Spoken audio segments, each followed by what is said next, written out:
Okay, guys, welcome to the another Empowered Tactical podcast. We had so many incredible people on the show, and today I'm glad to have an incredible historian of the libraries of Hong Kong movies. He's the go-to man for all the martial arts movies. Mr. Bear Logan, how are you? I'm good. I'm a living suppository of Kung Fu movie information, and That's I'm it. really honored to be on the show. So Thanks, thank you man. for having me. I really appreciate that. I've heard so much about you. I've heard that you're the go-to man for every single martial arts movie made in Hong Kong or anywhere around the world. You heard so much about me, and I'm still on the show. Yes, I got feel Crazy. good. Well, guess what? Like you people say, sometimes you want to find the things by That's yourself. it. Find the truth. You Get want to get go to to the the source and hear that's the good stories. just what I was And about to say. Go to the source. Don't believe the hype. Um, exactly. sure thing. So And listen, there's so much stuff that we can talk about. I'm interested in your life, by the way. I think you're oh, look at that. I knew very that was influential. coming with his journalism background trying to change the interview towards me. Yeah. Well, no, But because of my long history with I guess your grandmaster, William John Johing, who is your grandmaster or your teacher? that's it. That's right. Is he your teacher or your grandmaster? Grandmaster. Yeah. Your grandmaster, yeah. I thought, given your age, he probably would be your grandmaster, yeah. Who I Yeah. knew, like, I must know, I've known him 30 years now. Wow. It's Yeah, crazy. more than maybe. I don't know. I think it was in my early 20s when I took on Combat Magazine, and then I met That's him, right. and then we've met occasionally, as we talked about last time, over the We years. talked about this. We talked about this numerous times on the phone. Yeah, Absolutely. totally. But one of the main reasons we do this podcast is empowering people and getting people to believe in themselves. Listen Yeah.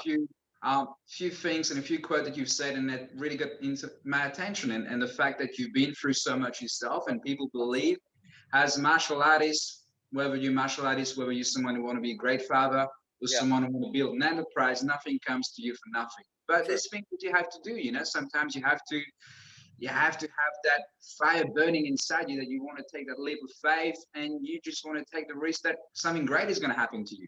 If you want to Well, be a movie star, you have to put yourself absolutely. in I mean, shoes. I'm a great believer in an author and I guess philosopher called Ayn Rand, Ayn Rande, who wrote a book called, among others, she wrote a book called The Fountainhead, and she was a great believer in I think it's objectivism, which is a method by which you set a goal and you pursue it with complete, total focus. And her philosophy was, it's not who's going to let me, it's who's going to stop me. And I Nice. think that is something I try to kind of like share with the younger people, who some of them come in with this attitude of like, well, this, they kind of like, I'll give you an example. Like somebody the other day was talking about reaching out to a specific company, and they go, but won't they say this? And I'm like, you don't know what they're going to say. All you know right now is you haven't asked the question. And Well, if you that's ask the powerful. question, yeah, I don't mind somebody saying no. I mind not asking the question.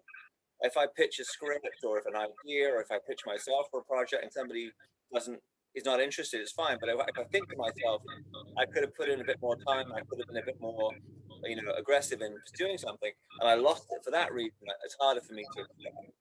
So I say to Right. people, like that's the way Powerful, you man. look at it. Powerful. Give me a sec. I'm just going to try to turn off this heater that's doing so much noise in the background. I was wondering about that. No, that's fine. It's all good. Yeah, that's all good, man. The heater was just on my nose, and it's so Oh, cold okay. in Melbourne weather. But no, that's powerful, and it's great. And in saying this, I mean, you've like you've mentioned before, you've started doing the magazine Combat, and I guess you've been writing movies. You've encountered so many great martial artists, and you have also contributed to their success. And I believe, and we talked about this the other day. We spoke about Scott Atkins, for Yeah. instance. And it's incredible sometimes. All you have to be for someone is to just guide them in a path to lead them to their own success, to believe Right. in themselves. And it's incredible. How did Well, how did that start for you? sometimes, well, I mean, for me, it started off with, I always think of myself as being a bit like a bumblebee, because apparently the bumblebee, according to the laws of thermodynamics or whatever, shouldn't be able to fly. And Yeah. so I think in my case, I started editing Combat and writing Combat when I was like 22. which was way too young. But nobody said you can't do it, so I did it. When I finished doing combat, I was like, okay, I'm going to go to Hong Kong, and I did combat and also another magazine called Impact. And I'm like, Oh wow, that was that movie magazine or something, right? correct. Yeah. So I Yeah. was the founder and the editor of that for many years. And then I moved to Hong Kong and I was like, okay, now I'm going to pursue a career as a writer, producer. I mean, I had an idea that if I went to Hong Kong and stuck my hand in the sky, I would be hit by this lightning that was going to transform my life. Yeah. That life in England had become kind of black and white. And if I came to Hong Kong, it would turn to Technicolor. And I can't tell you where that vision came from, but it happened because I came to Hong Kong and I guess wouldn't take no for an answer. That's And great. I'll tell you one, I mean, life lesson. It's so interesting to talk about this rather than you asking me gossipy stuff about Steven Seagal, because I think this stuff was actually a lot more useful. Bless you, Absolutely. Steven, wherever you are. But I was kind of like, when I first came to Hong Kong, the first movie I worked on actually starred a guy you probably heard of called Gary Daniels, who's a British martial arts actor. Okay. Yeah. Yes. It was the star. It was called Tiger Storm, and it was just a real mess of a production. There were kind of other people involved who were foreigners living in Hong Kong, and they knew absolutely nothing, and I knew a little bit about filmmaking, but in the land of the blind, the man with one eye is king. But that time, I didn't understand how to play the games you have to play, and how to it's a very martial art thing, a very art of war thing. Is like how to make people fall in line with what you need them to do without being in open antagonism with them. And I hadn't figured that out yet. Even to this day, I probably wrestle with it. But it's like, and I would always get from my wife and other people, don't. I say, okay, I got that. These are all the things I shouldn't do. Now I need to figure out what I should do. Yeah. Because it's always easy to say, don't shout, don't push, don't insist. You're the white guy. Don't be the loud white guy. Okay, great. But we still have a film to make. So what are the methods I need to figure out? And I hadn't figured out on the first film. So the whole thing kind of fell apart. I stormed off to China to do a film called Circus Kids with Donnie Yen and an actor called Yuen Biao, where I played the bad guy. So I was always kind of failing upwards. That movie kind of was catastrophe. I went to China to do this movie, to do Circus Kids. And then when I came back, I found out that the other guys had shot like a third of the Gary Daniels film and run out of money. Whereupon they sold the footage they had shot to another producer in Canada, who then came back to me and said, I don't want to deal with those other guys anymore. I just want you involved and Gary involved. And the movie was made, and it's called White Tiger, and it's actually one of Gary's better movies. Yeah, wow. Whereupon the fellows I was involved with before said, you must leave Hong Kong. And one of them said, if you don't, I'm going to kill you. And I'm still waiting now. Get on with it already. Maybe he's been busy. It's been 30 years and he hasn't killed me. He needs to kind of, speed up a bit. I'm going to be dead anyway. So anyway, that was that to me was a motivation. It was like, okay, I've come to Hong Kong. I've had a mixed bag of experiences. This film fell apart. I had a great experience working with Donnie in China. Came back, did White Tiger. So I proved that there was, my writing and my way of dealing with people. I could get stuff done. And now this guy's told me to leave, or he's going to kill me. So I definitely have to stay and make a life for myself. And that is how you turn, in Buddhism, we always say you turn poison into nectar. That there's nowadays the whole thing, first of all, I could have had a challenge match with him and be in jail now. Or I could have had like I could have gone online and conducted a Twitter war. Or I could have gone off and made some films. And to me, that was better solution is you take the energy of that negative just to kill yourself to be able to do something. And you go, that's going to motivate me even more than I would otherwise do. And to this day, I think enemies give you the real motivation in life, because sometimes I like people who love you will be like, no, it's like don't force yourself, you did your best, but when you're really up against it, you just think, I can't let that bastard win. I have to keep going. So you get good motivation, and then the movie comes out and it's good or it's not good, and you keep going forward. And that person never knows that. You don't need to waste time on them. You just take that energy It's like To drive Einstein, you. energy is never created or destroyed. It only changes form. So you take the Absolutely. negativity of that energy and you change its form to be something positive. And, you know, there was a woman who a few years ago had caused huge problems for me. And I told her, I said, I have to thank you. Our enemies are our best teachers. Because since then, I felt at the time I encountered you, I look back on myself, I was kind of treading water. I'd done these big films and made a bit of money. I was not really driven. And then when she, you know, caused me some problems, I was like, now I really have to show, I must step up and not let that poison kill me. So then I made 12 movies since 2017. One of them nominated for an Oscar. I wrote 5 books.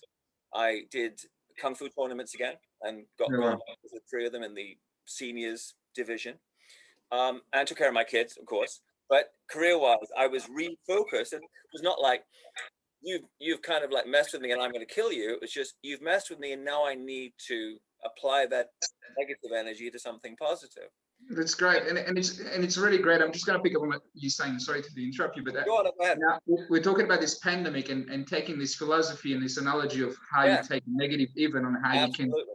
not focus on the problem. Like people usually say, sometimes you focus on the problem, you can't find the solution.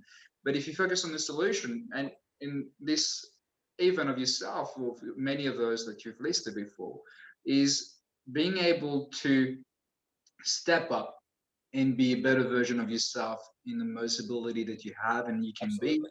and make changing this event to the best. Whether, like you said, and it's great that you said this as well. You may fail, but you don't stop. You just keep going until one day you're going to succeed at what you want to do. Right. That's great. I mean, Very powerful. I think it's a blessing if, that's where I do sometimes feel, uh, you know, I never think of myself as being an actor, but somehow I've been in a lot of movies. But I think it's hard if you're an actor because you're so dependent on other people to create opportunity for you. You know, particularly at the moment because of the virus, that would be difficult. But if you're any kind of creative person, like we started doing the Kung Fu webinars. I did some Zoom webinars about filmmaking, which in a way it trod a little bit into your territory because I think to some degree they were a little bit they were tried to be anyway, like motivational, as well as just step by step, how do you get a film, how do you make a movie, which I would never have done not for the virus. Wrote another couple of books, and I've been very involved with script writing. And then at the end of this month, finally, touch wood, I go to Saigon to pick up on the movie I was meant to make, but for Wow. the fact that I was, you know, sent home from Vietnam because of the virus. So I think there's usually a way, and I think even if you're an actor or you're somebody who doesn't have automatically a fallback, you know, it's like if you said to me, you can't make movies anymore, then I guess I can write books and publish them online and people will like them. If you're a creative, it's very hard for people to stop you. You can cancel somebody, an actor, by not hiring them. You can't really cancel a writer or a producer, and the virus can't cancel you because you are, you know, like Bruce Lee said, man, the creating individual. And then people can choose if they want to read or watch or buy whatever it is that you're offering. And It's so true. yeah, I've been lucky because, you know, we put in a lot of time and energy to the stuff that we're doing, and people react favorably. People like it. And that's the other thing, the fact that there's 2 things going on if you're involved with the film world. One is people are stuck at home, so they need more content than ever to entertain them. And secondly, when this finally, the virus moves on, you're going to have a great desire on the part of studios in America and in Asia to make films. So if you're preparing stuff now, the day will come, but you don't want to start preparing on the day that the vaccine goes into effect and suddenly everything opens up. You don't start preparing then, you'd be starting now and To looking at. create the opportunities and be ready when the door comes in, you can just kick it I'll and tell be you. ready. I'll tell you a story about when I first made the transition to doing films in Hong Kong. I came back from making this movie Circus Kids in China, and I went around to all the film companies in Hong Kong, basically pitching myself as a writer, producer, or whatever. And I would just go in and I would just tell them kind of how amazing I was and what I wanted from them, which was basically, I speak some Chinese, I've seen every Kung Fu movie, I know Kung Fu, I want to write, I'm a good script writer, and, you need to hire me, and then I want a job from you, and I want money, and I want this, and I want that. And I think it was just kind of a dog and pony show. And they were just like, hey, it's cute. I was young, white dude came in and he was funny, and they would go home and tell their wife, oh, this funny white guy came in today.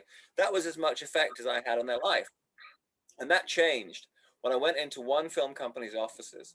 By this point, I was like, okay, maybe this whole Hong Kong thing was a mistake. And I was reading their flyers and their booklets advertising their movies, the English language ones. And the English was really terrible. It was so badly written. It was like, cop is chasing revenge, wanting wife murder of. And I'm like, the heck? I went to the dude who was running the company. The first thing I said is, listen, I don't, it's none of my business, but I was just reading all of your English language materials in the lobby, and they're terrible. You really need to get somebody to rewrite them, because no one's going to buy your films if you're putting out English materials like that. And he says, damn it, that Awa, he swore he could write English. And he says, where am I going to find somebody who can write good English text about our movies? And I'm like, ding. And I was like, well, I could do that. I used to be a magazine editor. And he goes, well, how much do you charge? And I said, don't worry about it. We're it's like, we're friends. I'll just come in and help you out twice a week. And I always tell people that you have an earning experience and a learning experience, and you need to figure out which is which. Because sometimes I know people where they say they get a great opportunity and they're like, well, I'm not going to do that because, my aspiration is higher than that, or I'm not going to get paid enough to do that. And I'm like, no, where you're at now, there's a firewall, and you're here, and the industry that you want to be in is there. And you need to get over that wall by any means necessary. Because once you're in, you're in. And that's what happened for me. I just came in twice a week and sat there writing this stuff. And after a while, the guy was like, look, we need to pay you something. And I'm like, well, and then people would come over to me and they would say, hey, so you're working here. Can you help me out with these subtitles? And I would look at them and they would say, hey, can you come and write a script? Sure. Hey, do you want to be in a movie? We're shooting on Thursday. Sure. Because to me, if you want to get hit by lightning, you have to climb the top of the mountain. If you want to be in the mix, it's like there was a guy studying film in Hong Kong, and he was invited to shoot the making of the behind the scenes documentary on what was probably going to be a very bad movie. And he was a bit snooty, and he was like, well, I've got my sights set on being a director. I'm not going to do it. And I was like, no, you should, because you're going to learn so much. And he goes, it's going to be a bad movie. I said, you're going to learn even more. Because when things are going right, it's sometimes hard to figure out why they're going right. But when they're going wrong, we all know. You can see. Exactly. Oh my God. Right. So he didn't. And, not to put this poor fellow down, but to this day, he actually describes himself. He does DVD commentaries. He's a filmmaker, so-and-so. He's never made a film. He's been here for 20 years. He's never made a movie. And I'm thinking, you know what? I say it's not called tell business. It's called show business. If you've been telling everybody you're a filmmaker for 20 years, you should show somebody a movie. Otherwise, can you imagine a guy saying, what are you? I'm a bricklayer. Okay, show me show me a wall that you built of bricks. Well, I actually haven't laid any bricks. I just call myself a bricklayer because it sounds cool. It would never happen. No. So I felt that was a lesson I've tried to pass on. And sometimes I've had people come to me and they say, I want to work in the industry. I want to be around. We're very open door here. And the challenge, I think, has been people allowing you to help them, which to me is allowing us to put them in a situation where they have the opportunity to figure out what they're good at, what they want to do. But it's happened enough times, like with Scott and some other people, where I can say I've been able to have a small effect on people's lives. And that's great. That's great what you did for Scott too, though, because is that one of the first things that he did with Jackie, the one that you wrote, the Medallion? Yeah, I believe so. I mean, I think that was one of the first. That was definitely the first big role he had.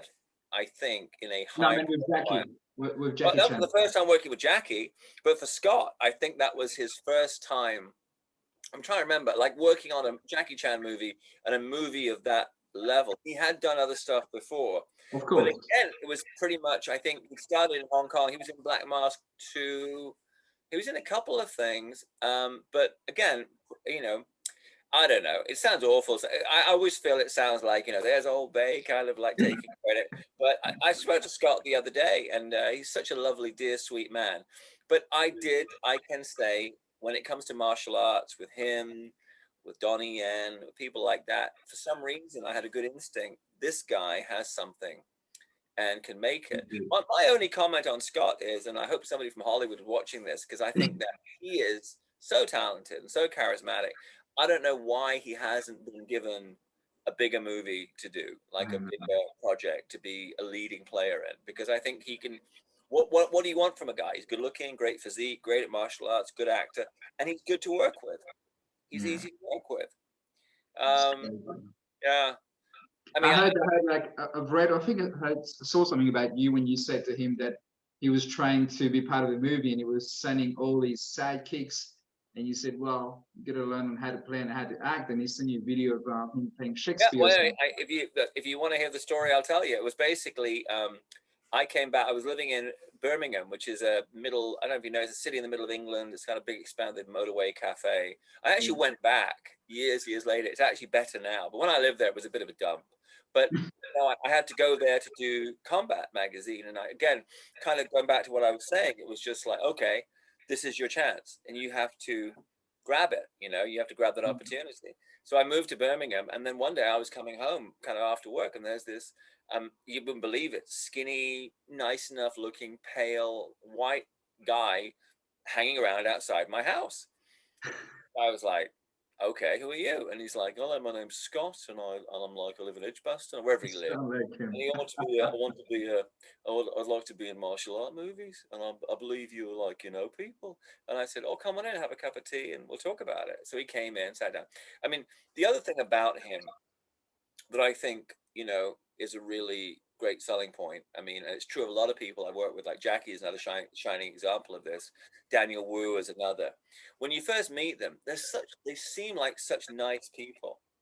And you actually can look at a few other people in the business who had a great launch vehicle, good looking, good physique, and it didn't happen for them. 9 times out of 10, if you meet them, they'll tell you all about how they were, betrayed and all this stuff happening. And the reality is that they got in their own way, and they could have been stars, but they blocked themselves. And guys who are genuinely nice people and they have all of those other attributes are the ones that stand the test of time. And Scott was like that. So I was like, well, you do martial arts. Huh? Okay, well, send me a video of you doing kicks and martial arts. So she sends me a video and he's doing jumping kicks, spinning kicks, the stuff that everybody can do. And I'm like, yeah, but you need to learn some gymnastics and acrobatics to be in movies. Next thing I get this video and it's him in the gymnastics gym, backflips, all the shit he does now in Undisputed. And I was like, oh, okay. And I'm like, well, you're a bit skinny, the Van Damme thing is in at the moment. And next thing I know, sent this video and he's all ripped and pumped and big and muscular. And I'm like, well, okay, but you're muscular and you can, it's like what the Romans done for us. It's like you're muscular, you can kick, you can flex, but can you act? Next thing I know, he sends me a video of him doing Henry V. So I'm going, okay, this guy is going to make it. And then, I was in Hong Kong. Whenever a project would come up and somebody would say, do you know a white guy who fits all these attributes? Then it would be Scott. And I recommended him. And the big one, of course, was Medallion with Gordon Chan. With Jackie, and the director was Gordon Chan, and I was a producer and writer on that, and we were looking for who would be the main fighting nemesis for Jackie, and I just brought Scott in and said he'd be the guy, and then indeed he was. And then he also, the other guy who really can claim credit for Scott is Isaac Florentine. Yes. Who used him on these other B movies and did the stuff that they did together, which has been a lot of fun. I actually had another movie, a script for something I wanted to do in Hong Kong with Scott, and even maybe because I was just going to produce with Isaac directing. It was called Phantom, and we never got it together, but it's a shame. But other than that, I'm trying to think. I think the only movie I did with Scott was The Medallion, so still pretty good. Yeah, it's still amazing. It's incredible the impact that you have on people's life, and you meet so many people every day, and sometimes you may say something to them, and like you say, and it's very humble of you to say that you don't want to take credit for that. But no, I don't think it's first of all, I mean, whatever faith you practice, I mean, certainly in Buddhism, this is the case, but it seems to be in every other faith, which is that a driving force of the way you live life is that you help the people that you meet in some way and are open to that. And I definitely try to live by that and not thinking if I help them, I'll get a reward. Because I believe that you do. I mean, honestly, many times in my life, I felt career wise, life wise, I'd kind of hit a wall. And, somehow fate, life, the universe always saw me through. And I genuinely believe it's because of not that someone like Scott sent me a check, but more that you created enough good energy in the world that people didn't want you to fail. And then you would find out when you had a difficult time who your friends were. Because when you're successful, everybody wants to know you. I mean, when I was doing the second Crouching Tiger, I had friends I never knew I had before. I mean, people coming up to me, "Oh, you're doing this big movie in New Zealand, and you're this and you're that." And I was even at the airport lounge, and some actress would come over to me, "If there's a part for me," and you sit there going, "Wow, okay." And then you have a tough time with things, and then you find out who your friends are because somebody says, "Can you be in China two weeks time and do a movie with me?" And you're always there for me, and I want to be there for you. So I think it's definitely these things pay off, but the worst thing you can do is to try to make them pay off when you call up somebody and say, "Remember what I did for you?" That's not the way. No. It happens. It's like the energy thing I was talking about before. You put out energy to support people, and then when you need support, it comes back to you. Conversely, I can look at cases where there were people who I think were generally selfish and negative, and I feel to some degree that haunted them as well. It just You're wrong. It's funny you say this though, because during part of my career, I've met so many people, and it's funny, sometimes I teach at schools like 160, or I go to the like overseas and we do live seminar, there'll be like 500, 1,000 people. I mean, like 3,000 people per week. And they remember my name because there's only one person at the front. It's funny. And someone's like, "Oh, do you remember me?" And I'm like, "Ooh, so hard because I don't really, but I appreciate the fact that they remember my name and I want to be polite and so on." And you have so many impact of people. And the way of my motto is like, you just want to do things for people and expect nothing in return. And I'll tell you, what's not fair about life is this: that if you talk about somebody who's a nice guy, you normally say, "Oh, I know him; he's a nice guy." And the fellow that's not a nice guy, you say, "Oh, let me tell you a story about him," and you have a 15-minute story about how this guy was an asshole. that And, sucks, doesn't it? and it's so not fair. But having said that, I think that what you're saying, the idea that you just have this momentary connection with people, and that you're being positive, being positive, being positive. Firstly, you don't know in the moment what what impact you have on somebody's life. You hope it's positive, but you better hope the best it can be.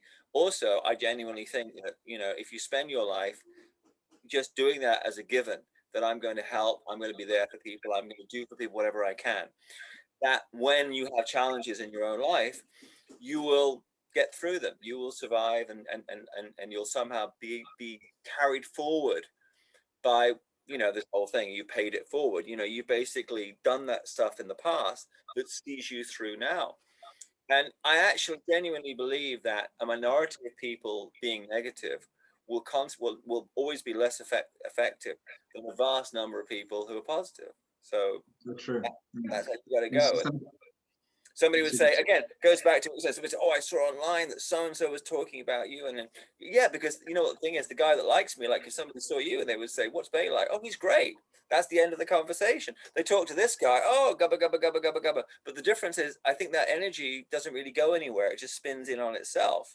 But when you actually have a good reaction and a good connection with people, as much as you can, I always talk about this as like, a story I always tell about dealing with. It goes back to what I was saying before about figuring out in Buddhism, we call it the skillful means of getting people to do what you need them to do, which I have in my own life very dramatically when you're making a film, because you're making the movie with a team. Usually with me, it's a team of people like in China or Vietnam where I don't necessarily speak the language as well as they do. Or in Vietnamese, I don't speak Vietnamese at all. So I would be like, trying to figure out how to get the project done and done well.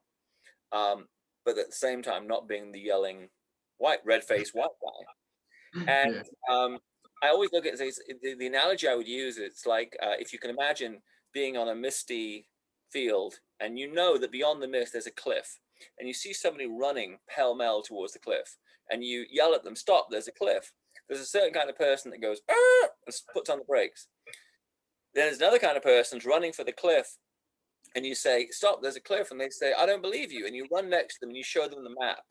You're here, there's the cliff. And they go, oh my God, there's a cliff, and they stop.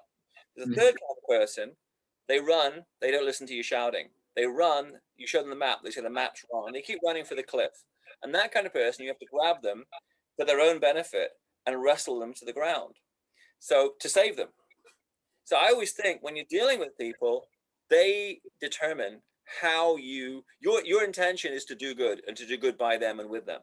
Sometimes the other person determines how you treat them, and you do get people in this life who are running pell-mell for a cliff, and you have to stop them by any means necessary. You have to kind of get in their way somehow. Yeah, So wow. that's That's part of the great. challenge, not to be so hippy trippy that you're run roughshod over, which has happened to me on a couple of films where I feel, boy, I should have seen that coming. And conversely, that you're not, red faced. And when I directed a movie, I look back and I think, oh man, I really got mad every day, and that wasn't constructive. No. And you look at every project and look at everything you're doing, and you move on and you move on. It's true. It's so true. And sometimes you absorb these people's energy. Sometimes if they're going to the cliff and you feel like you said, you want to grab them, and it affects you a lot because you want to take control of their vision. That's obviously blinded by the fact that they can't see that cliff, and you have Well, to you stop care your about, watch.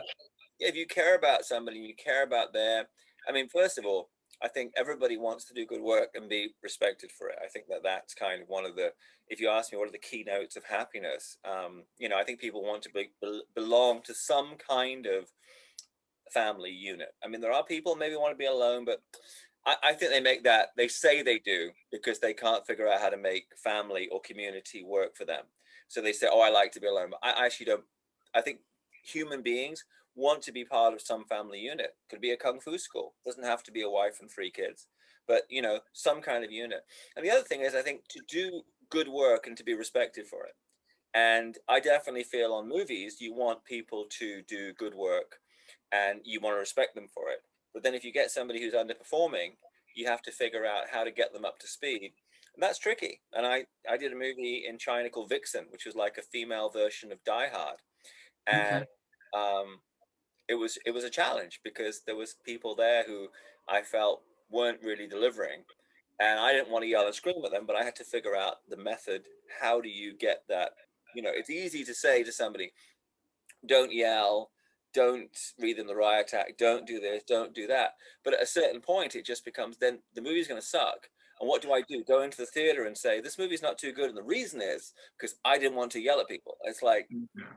You have you to have have the different responsibility for the methodologies movie, for the but people. you don't want to be the yelling guy. And I wasn't the yelling guy on that because I kind of was trying to work out how to, and I think this is interestingly, and it's particularly true for Wing Chun, which has some wonderful like principles, like Lat Sao Zhong, lost hand, strike forward, which is you can apply that to business, right? It's like if there's an opportunity and a gap, you don't think, you just move. So it becomes a metaphor for real life. Because to me, if kung fu is only effective in your Mo Gun when you're fighting people or weapons or dummies, then it's limited. But I think it has practicality in real life. And when, case in point, when I was making a movie, it's like how to affect people in a way that they go along with what you want them to do, which is kind of like the same as being in a fight, isn't it? Yeah. But it's a kind of martial way. And it goes back to, if you read Sun Tzu's Art of War, Sun Tzu Bing Fa, and you look at those philosophies and those ideas, and how do you apply them to the modern, whatever battlefield you're in. If you're running a company, if you're running a kung fu school, if you're making a movie, how you apply those principles. It's funny, I bought a book last year, and it was by a guy who runs a chain of healthy fast food restaurants in England, and he's a big time Wing Chun practitioner. and he actually did a book with his Wing Chun teacher exactly about this. So I thought, okay, I'm not the only crazy one. Am I the only one who thinks it? But he wrote a whole book about it, and he's much more successful. Well, he's successful in a different way to me. So I thought, okay, maybe there's something to this stuff. That's amazing. It's funny though, because I didn't expect, like during this pandemic, I'm thinking, what am I going to do? I spend so much time teaching. We're doing so many things for the schools and running around, and I thought, what I've done, we've done a program about a couple of years ago. We started teaching kids who had disability. I mean, not kids, people, human beings as well. Like they're 20, 30 years old, and they had different disability, and they couldn't do martial arts like everybody else in a normal school, punching and kicking, because some couldn't punch properly, some couldn't kick properly. You have to adapt to them and make fun. And I thought, my God, how am I going to do this? I'm going to make a fool out of myself, because I love music. I started playing music and they all loved it, Yeah.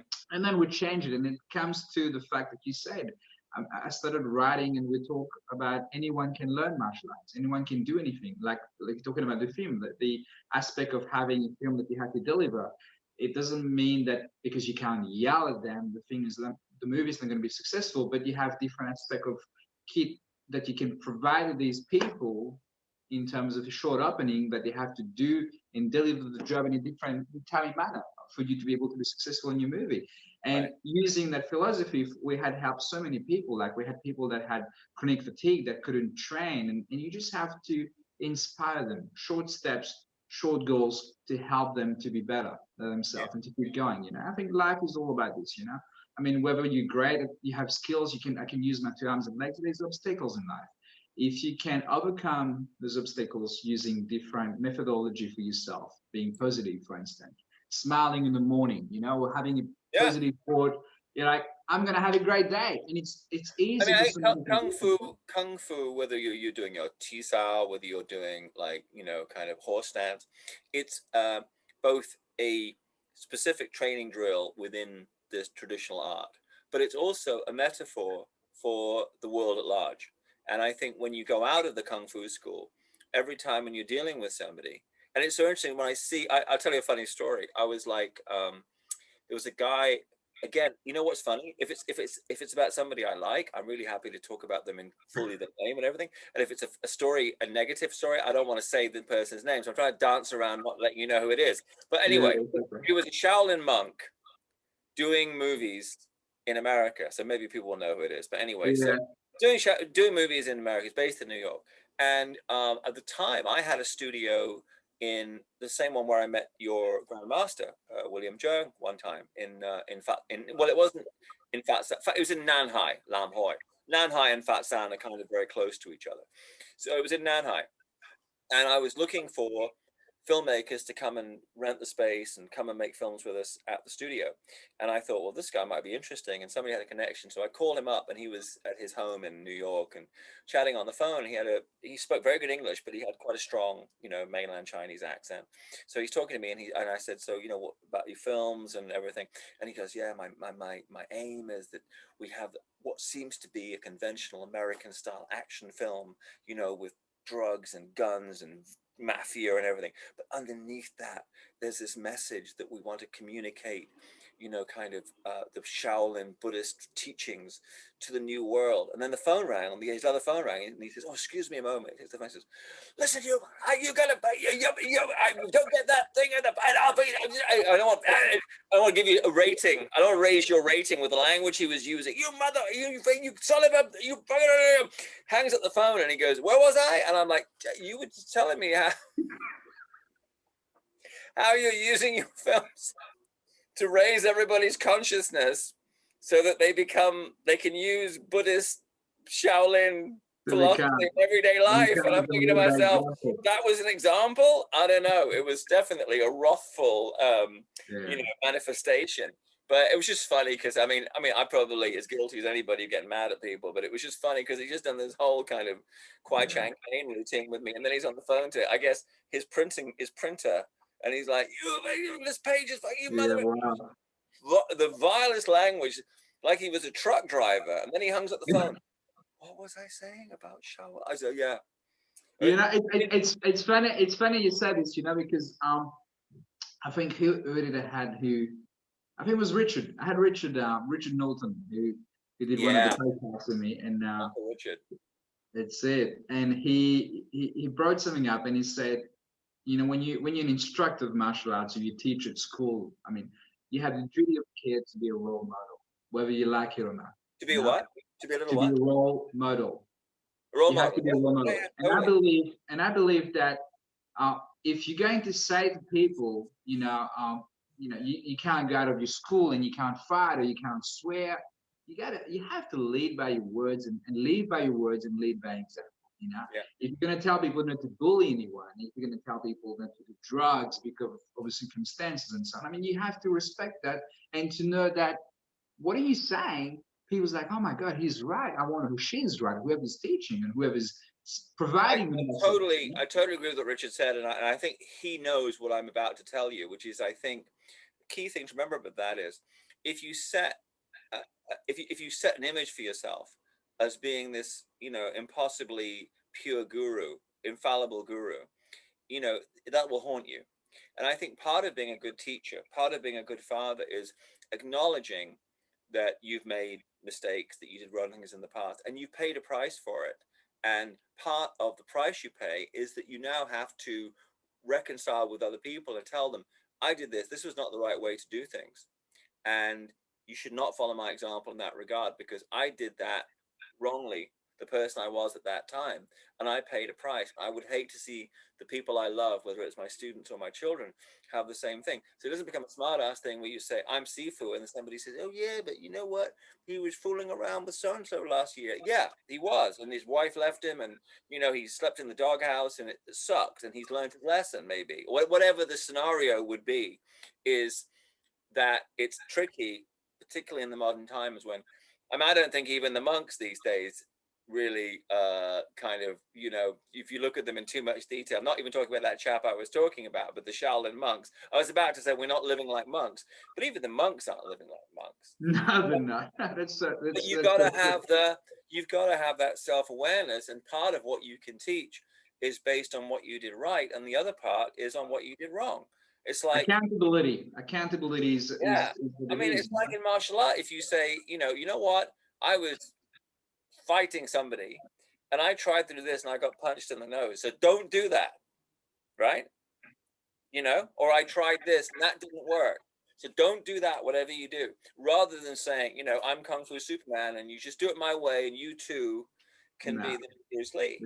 that's not the right way. And also, it comes down as well to on how you let people know. Going back to the cliff theory, you can't say it's like me saying. I mean, we're both of kids. It's like saying to my kids when we walk outside, do not run. The first thing they're going to do, they're going to run. I mean, you can tell people, you can lead a horse to water. I mean, there's a way to guide them, this way to tell people, this way to explain to them. I'm just amazed because so many people I know today have one or two kids, and I'm so unusual that I have five. You have five. Actually, there's a guy called Abiu. He's one of Donnie Yen's stunt guys. He has Okay.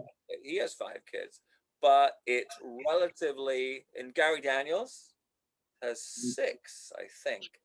But anyway, it's getting less and less usual to have a lot of children. I know. I thought myself, I thought I'm just planning in case we're going to be locked down forever. At least I can have an own academy in the house. Well, I mean, I just, I look back on it and it's like having the kids, it's great because I think I was, I kind of like didn't really know what I was letting myself in for with number one. And then, with number two, the next ones I was a bit better. And these ones I've probably got it down by now. It was interesting. It's like somebody said to me an interesting life lesson from martial art that, and he was like a kickboxing champion in England. He said, I don't admire anybody who gets in the ring once because, they don't know what they have coming. They don't know what it's going to be like. They don't know how it feels to get hit. But I admire somebody who gets in twice because the second time, how much it hurts. And so you're making an informed decision to get into that environment.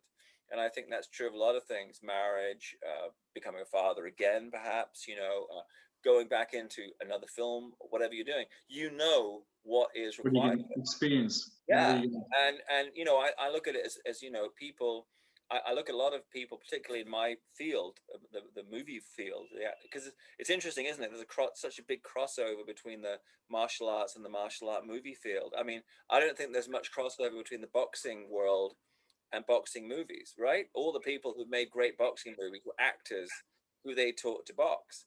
The martial art world has been martial artists they taught to act. So you have this Absolutely. big crossover between the two. But I looked at a lot of people who had very high expectations and what they thought the rewards were going to be. But I don't know that they wanted to meet the demands that got you to those expectations, that got you to those rewards. So there was a duality. There was like, I deserve this. But okay, sure. But you need to take these steps. This is what it's going to earn. It's like that. You're too young, but there was a TV series called Fame, and the woman at the beginning, the teacher of the dancers, was like, you know, you're here because you want fame. Well, fame costs, and right here is where you start paying. And I think that was kind of a cheesy TV show, but that was actually a very true saying, that fame costs. It And does. if any business would break your heart, it would be the movie world. Trust me. And if anything would make you, and it's interesting because you look at people and you go, they have so much. I mean, Scott has had the significant good run of being the best thing in those movies. I mean, I think we have to say he's in primarily in B movies, right? Or if he's in Doctor Strange, he's not Sport, but he does great in those B movies. And you go, there's a guy, in my estimation, should be doing bigger movies, and it's the bias and the short-sightedness of the industry that no one's given him even like a big Netflix TV series that he should do. Crazy. I don't understand why. I, until today, I even said to him when I met him, and I thought, I just don't get it. I mean, you've got everything, has someone who want to sit on the other side of the screen and want to pay for to watch. And I thought he's incredible, and he's got a good charisma. He's dedicated. He's got such a good discipline, and you know, like you said, he's. Well, I think, you know, I mean, it goes back to when Stallone was looking to make the transition to be a leading man, and people, you know, Rocky was his breakthrough, but he'd been in a bunch of stuff before as like just a day player or as a supporting actor. And what made Rocky work is he said, I've written something that's really cool and I'm going to star in it. And he stuck to his guns. And I do think that, you know, my advice to not just Scott, but anybody would be, nowadays, these platforms are all so, they're so content driven that, yes, it helps if you have a star in there, but it's really the content, the writing, the production, the idea of the show. Look at Jean-Claude. He did all these, Jean-Claude Van Damme did all these movies. I did that Van Johnson thing for Amazon, but it was like, it was kind of funny and cool because it was it was kind of a cool concept that you know, his people brought to them and said, we want to do this show, and it's kind of very meta because he's like a spy who's playing a character that's Jean-Claude Van Damme, and it was, everybody's like, yeah, let's do that. So I mean, you know, Scott, if you're watching, you know, you should come up with an idea and go and be the creator of your own destiny. Because it's like, I think the perception is if you do a lot of B movies, you're just going to do B movies. And I think that the key is you have to have a good creative team around you, which is why a lot of actors form their own production companies to develop material, with the most successful probably being Brad Pitt with Plan B. But you have to do that, and then you have to go out and pitch material that will show you off. And I think it's tricky if you're dependent on somebody seeing your potential and coming and saying, "Here, I've got something for you." You know, you have to be, man, the creating individual. I mean, I did a movie in Hong Kong called Lady Blood Fight with this incredible woman called Amy Johnston, and Amy had been primarily a stunt person, and she had been Scarlett Johansson's double on, I think, Captain America: Winter Soldier before she came on the film. And I'd written the script and produced the movie, and it was a kind of a plot. It was like a deal breaker for our American production company and investors, distribution company. They had to have Amy to play the lead, and I was just like, oh, we're gonna have this girl. She's obviously she was really good at all the action, but this was a heavy dramatic part, and she came over, and Amy, such a good actress. I still don't think, that movie's on Netflix now, Lady Blood Fight. I don't think it got the respect for her performance. She kicked ass as an actress. Beautiful to look at. Incredible martial art moves. And I just thought, well, this is a springboard. She's just gonna, people are gonna see Lady Blood fight, and you'll see her in a Netflix TV series, or she would be doing another movie, or whatever. And I don't, I haven't. If she's done it, I haven't seen that. Yeah, And you wow. do sit back and you go, and then I think, okay, what advice to give to not just to. I'm not singling her out, other than I'm saying how amazing she is, and I wish that she would do better, even because I think she's so talented. But people. I think the key is to be generating your own content, your own material, rather than going in and saying, because the fact is, I think there are always, at any given time, any number of good looking, physically talented, good actresses who are in need of roles. I don't know, and this is something I said in my own movie webinars, available now on release.com, That's that great. you basically, if you are a storyteller, you'll always be in work. From the days of like Homer sitting by a campfire in Greece playing his lyre and telling you about the Odyssey, till now, the one people have a desire to be told stories. Humans have a desire. I think the reason perhaps that cinema has become the preeminent art form of our time is because it's every human since the beginning of time, we've all dreamed. And cinema is the only way that we actually can bring order and meaning to our dreams, to our dream world. So it's like dreaming when you're awake, but it kind of makes sense and you can control it. So to me, it's like that if you can be a storyteller or ally yourself with a storyteller, then you're in a position where you become part of this long tradition that's existed throughout time. But if you're just going out there and saying, I am the coolest actor known to man, I'm so good looking, I can do the splits, I can do this, I can do that, you're dependent on somebody else to see your opportunity, to see you and give you an opportunity. And even if, like with Lady Blood Fight, you get this incredible platform, maybe, it's not enough. You need to come back the next year and say, you can see me in this movie, and now I've got the script for something else I want to do. That's great. To wrap all this interview, because you've been amazing, but I mean, we can be That's talking it. We've forever. been. Oh my God, man! No, come on. More But tales I to want to get on tell. something what you said. I know you want to get into my life story, but before that, I I'll was get you going on to tell my. you. I'm not actually doing. We do the Kung Fu podcast, and I did the Zooms, and I did my movie making webinars. But everything's now on our release.com site if you want to check it out. But I haven't actually started doing a podcast. But when I do, you'll definitely be, one of my first guests. But Scott kind of beat me to it. I mean, he's doing such a kick-ass job with his. You've seen his one, right? I've seen a few of his. It's been amazing. I believe he had Stephen on the other day, Seagal, and they were He talking did. about He did. attrition, the movie I did with Stephen. I think he said something about like we speeded up Fancy Wong, but not him. I mean, I actually thought in post that I didn't, for various reasons, the director and one of the other producers did some stuff with the action at the end. I thought it was good. What we did with him in attrition, the Kung Fu fighting was really good, but everybody was uniformly sped up or slowed down, so there was no differentiation between the two. Yeah, wow. So, you know. I know. I've met Stephen. How do you? You know what thing is? Okay. That's interesting you say that, because people always come up and try to get me to talk shit about Steven Seagal, and I had and have the best relationship with him. I thought he was great to work with on attrition. We had political problems behind the scenes, but that wasn't his fault. And he was such an interesting guy. He's lived like 4 lives in one, like martial arts expert, Buddhist expert, bodyguard, a political operator, blues guitar player.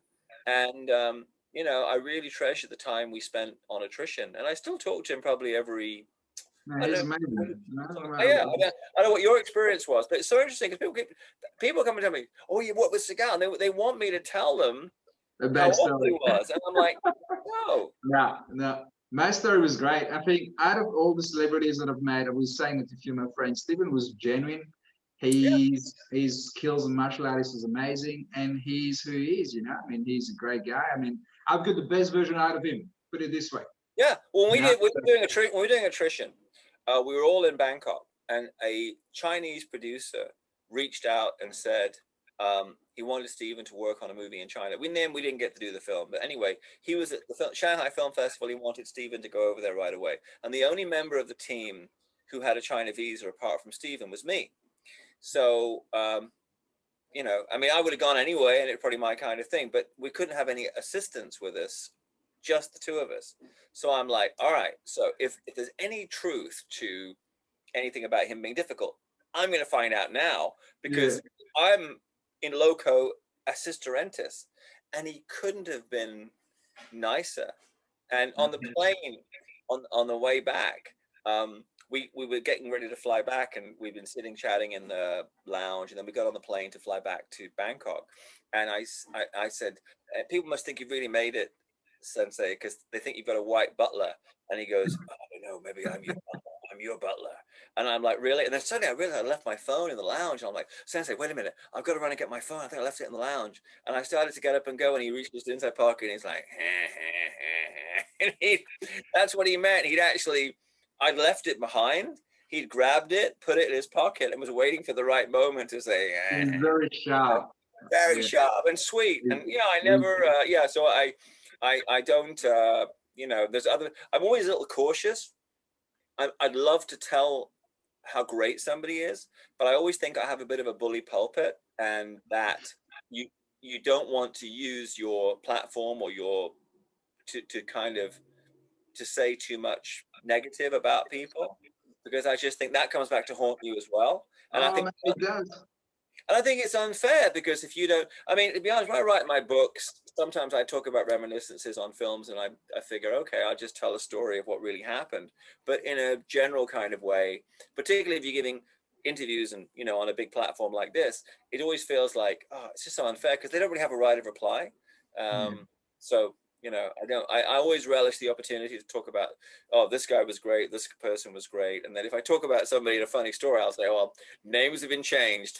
Names have been changed to protect the guilty, you know.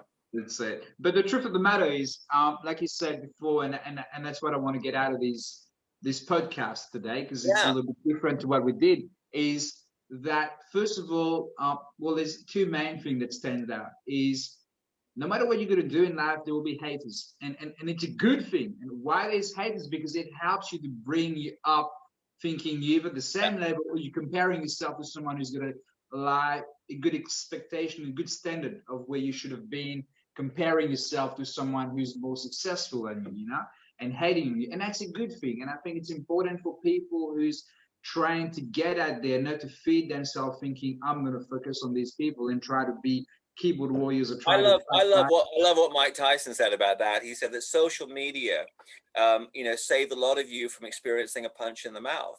Because if you would have walked up to somebody back in the day, including me, and said some of this stuff, it would have gone down.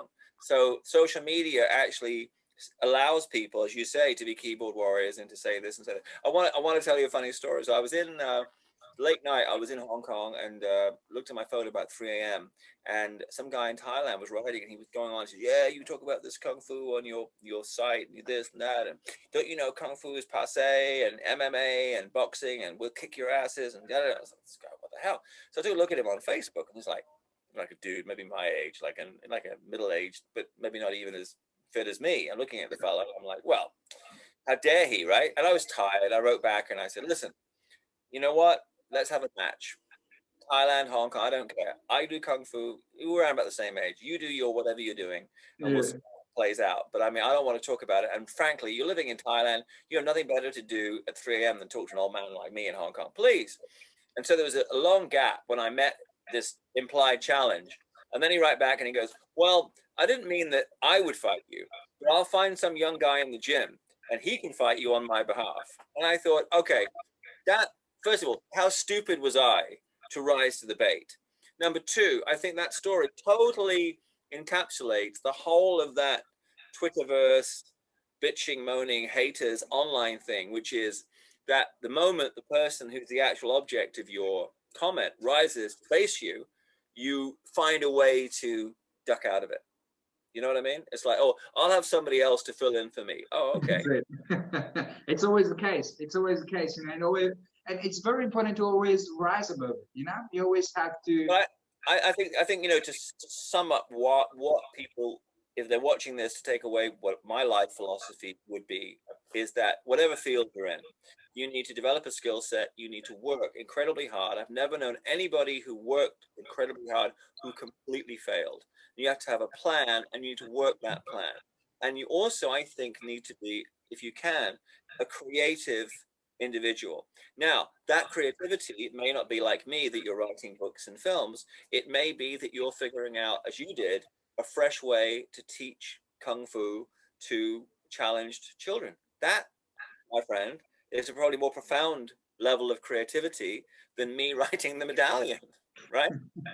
Because you're actually doing something with it. But that also is creativity, rather than being a robot who's taking orders, or one of the guys bitching about why so and so is doing it. Don't be creative, be the creator of your own destiny. And that's why I say with Very actors, wise words. create your own content. And it's very hard to stop you. The less you need somebody else to kind of like to allow you to fulfill your goal, the more likely you are to be able to achieve it. That is why Bruce Lee, I can't believe we haven't mentioned Bruce Lee yet. Oh my God, I know. And you So stretching the stories of potent. Bruce Lee.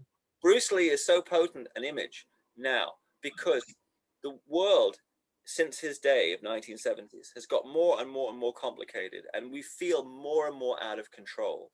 And here is a guy who, body, mind, and spirit together, totally dominates his environment.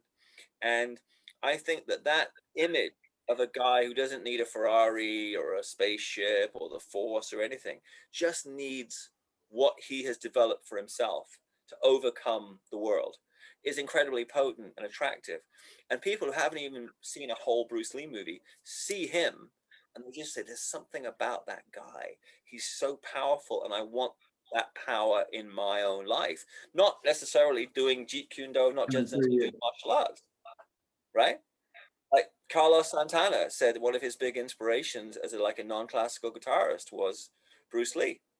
So you know, that The can be, impact of the impact that you can have on people's life of just being yeah, powerful and following your own destiny. And I think that's what we want to get across this message is no matter how hard it can be, I mean, we've been there, whether it's a pandemic. If you look back 5 years ago, no matter what you thought you wouldn't be able to overcome, you did, because you're here now, you know? yeah. You know, there's, if you look back 5 years ago where you wanted to be, you obviously, hopefully for most of the people listening to that, better than where they were before 5 years ago, you know? I mean, the other thing that I said earlier, I mean, maybe I didn't get the full message across about when I got the job at the film company, was I was looking at the guy and thinking, I need to figure out what I need to be for him. I need to figure out what he needs from me, not just I want me, because people tend to be, that's almost like a repulsor ray in Star Trek, you know, it kind of pushes you away. What do you need to be? And that, I think, is a key when you're doing, you know, when you're dealing in business, movie making, the kung fu world. What do I need to be for this guy in this circum? Do I need to be like a drill sergeant in the army? Do I need to be like a father? Do I need to be like a brother? Do I need to be like a priest? Do I just need to be whatever? What do I need to be for this guy in the moment? That sensitivity, that awareness, again, I think it's very relevant to what you have in your Tisao, which is like a metaphor for that. Like, what do you have to be in the moment? And when you're going for the job interview, what do you need to be for that guy?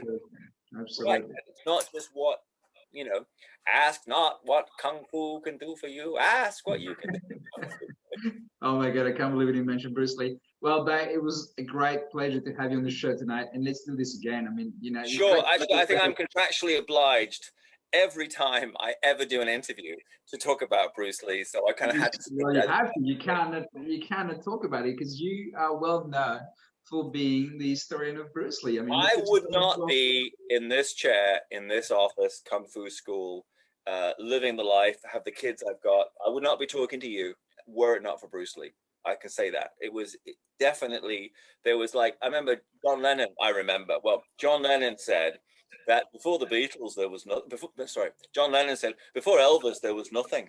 And I felt that way about like Bruce Lee. Before Bruce Lee, there was nothing.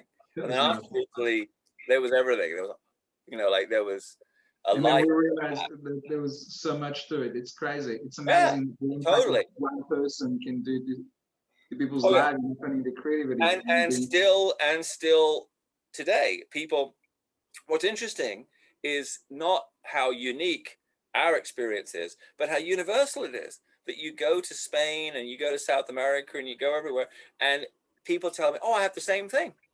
One day I saw a turn on TV, and there was, because I saw it like in a theater, or I saw a photo of Bruce Lee in a theater. Nowadays, it would be online, it would be on a phone, but they still get that same shock, and oh my God, it's like a dharma slap.